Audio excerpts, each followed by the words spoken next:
तो दोस्तों आज हम फिर से आपके लिए लेकर आए हैं देश दुनिया की सभी ताजा बड़ी खबरें फटाफट एक एक कर विस्तार से आपको बताएंगे, तो वीडियो को अंत तक जरूर देखें। दोस्तों वीडियो बनाने में हमें काफी मेहनत लगी है, तो वीडियो को लाइक जरूर कर दें।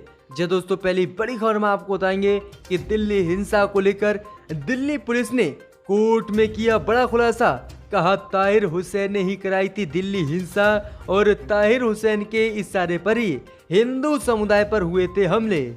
इसी बीच अगली बड़ी खबर में आपको बताएंगे कि मुहर्रमों की रस्मों पर लगाए प्रतिबंध को योगी सरकार ने हटाया। शिया और सुन्नी धर्म गुरुओं के विरोध के बाद नकलों में भी मजलिस पर लगी रोक को योगी सरकार ने किया खत्म। इस बीच अगली बड़ी खबर में आपको बताएंगे कि भारत और चीन के बीच एक बार फिर बड़ा तनाव। वहीं अब लिपू पास के करीब दारचीन में अपना नया सैन्य ठिकाना बना रही है चीनी सेना। मोदी सरकार को तगड़ा झटका। वहीं शी जिनपिंग बोले कि पाकिस्तान गुड ब्रदर।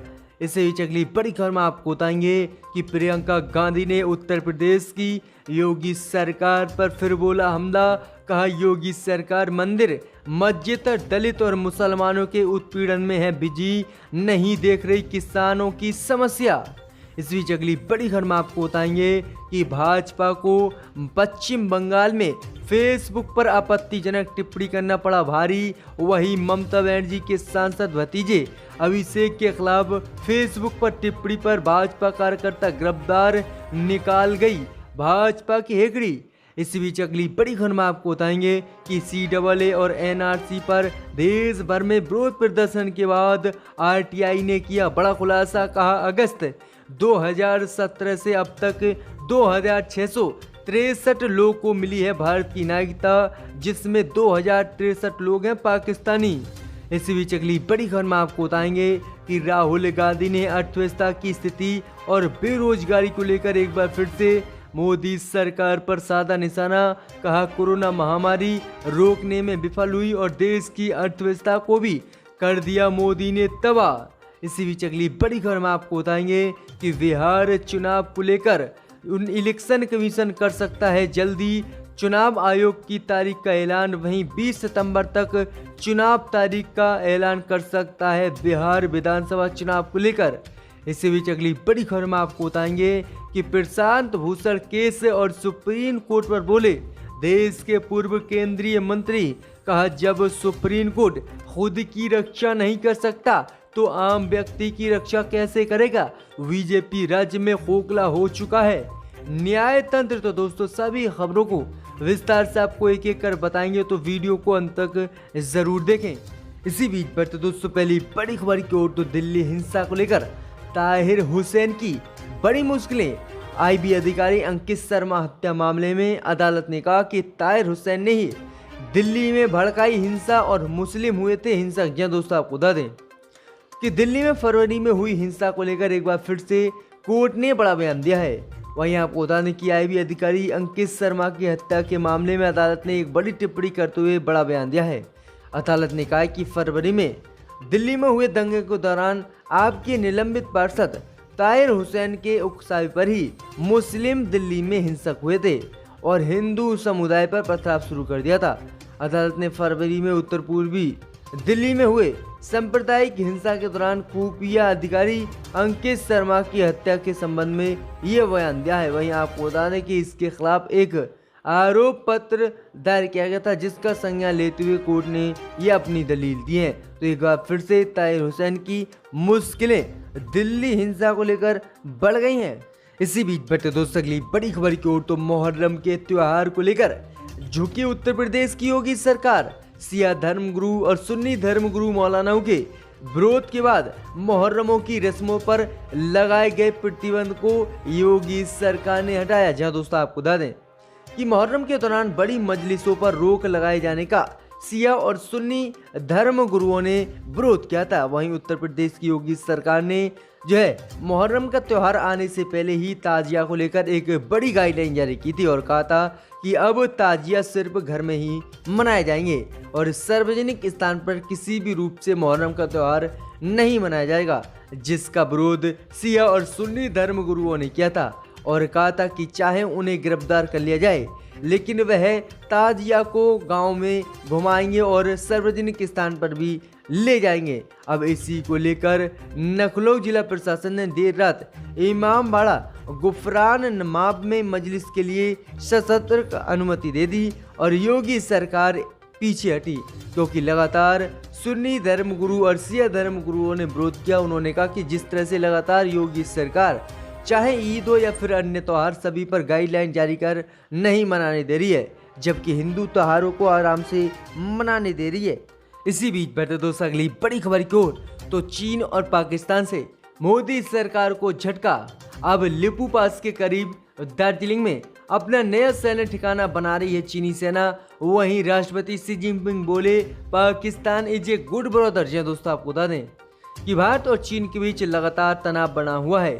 इसी बीच बड़ी खबर सामने निकल कर आ रही कि दार्जिलिंग में चीनी सेना की गतिविधि देखी गई है। बताया ये भी जा रहा है कि चीनी सेना इस स्थान पर अपना नया सैन्य ठिकाना बना रही है। दार्जिलिंग की दूरी लिपू लेक पास से 31 किलोमीटर है। वहीं चीन भारतीय सीमा पर लगातार अपनी सैन्य ताकत भी बढ़ा रहा है, जो भारत के लिए काफी चिंता भरी और बुरी खबर है। वहीं लद्दाख से लेकर लिपू लेक तक चीनी सेना की गतिविधि बढ़ गई है और हाल ही में लिपू लेक के निकट 1000 सैनिक चीन ने तैनात किए थे। वहीं आपको बता दें कि चीन के राष्ट्रपति ने पाकिस्तान को लेकर ही बड़ा बयान दिया। राष्ट्रपति शी जिनपिंग बोले कि पाकिस्तान एक अच्छा चीन का दोस्त है जो लगातार उसकी मदद कर रहा है। तो ये काफी बड़ी खबर सामने निकल कर आ रही है। इसी बीच बैठे दोस्तों अगली बड़ी खबर की ओर, तो प्रियंका गांधी ने योगी पर बोला जोरदार हमला। जी दोस्तों आपको बता दें कि कांग्रेस महासचिव प्रियंका गांधी इन दिनों यूपी सरकार को लेकर हमलावर हैं। वहीं आज प्रियंका गांधी ने ट्वीट कर उत्तर प्रदेश की योगी सरकार पर हमला बोला है। जी दोस्तों आपको बता दें कि प्रियंका गांधी ने ट्वीट कर कहा कि यूपी सरकार की सबसे बड़ी कमी है कि वो आज आम जनता की समस्या को सुलझाने की बजाय झूठ बोलने और धमकाने पर उतर आई है।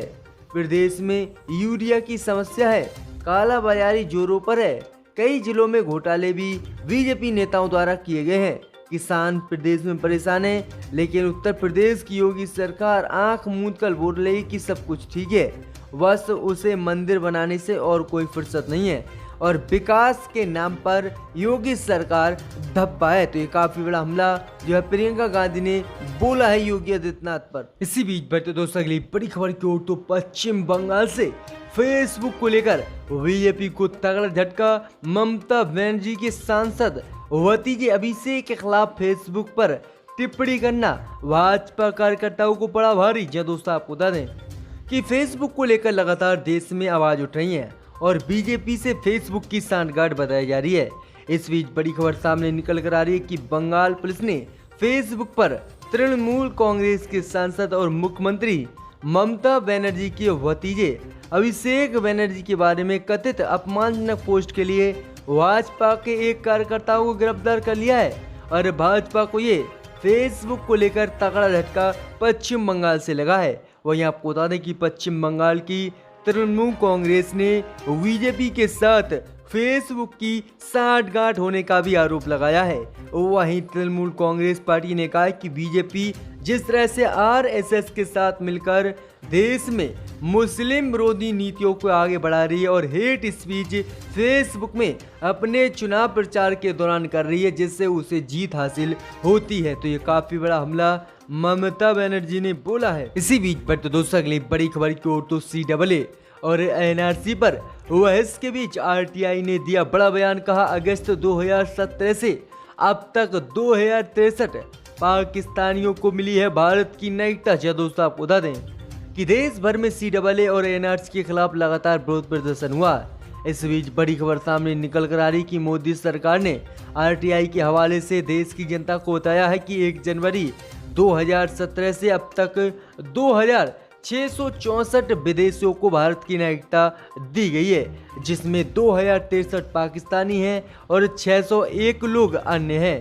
वही आपको बता दें कि आरटीआई ने बताया है कि 59 अमेरिकी नागरिकों को नागरिकता दी गई है और इंग्लैंड के 19, मलेशिया के भी 19 और कनाडा के 14, सिंगापुर के 13, जर्मनी के 6, इटली और चीन के 2 नागरिकों को पिछले 3 साल में नागरिकता दी गई है। वहीं आगे आपको बता दें कि 77% पाकिस्तानी लोगों को पिछले 3 साल में नागरिकता मोदी सरकार ने भारत की दी है। तो ये काफ़ी बड़ा खुलासा मोदी सरकार ने आरटीआई के द्वारा किया है। इसी बीच बढ़ते दोस्तों अगली बड़ी खबर की ओर, तो राहुल गांधी ने अर्थव्यवस्था की स्थिति और बेरोजगारी को लेकर केंद्र की मोदी सरकार पर एक बार फिर से बुलाया हमला। जी दोस्तों, आपको बता दें कि कांग्रेस के पूर्व अध्यक्ष राहुल गांधी ने देश की अर्थव्यवस्था की स्थिति और बेरोजगार की समस्या को लेकर शुक्रवार को एक बार फिर से केंद्र की मोदी सरकार पर हमला बोला है और आरोप लगाया है कि केंद्र की मोदी सरकार जिस तरह से मुसलमान विरोधी छवि उसकी बनी हुई है उसे सुधारने में सरकारी पैसे का उपयोग कर रही है।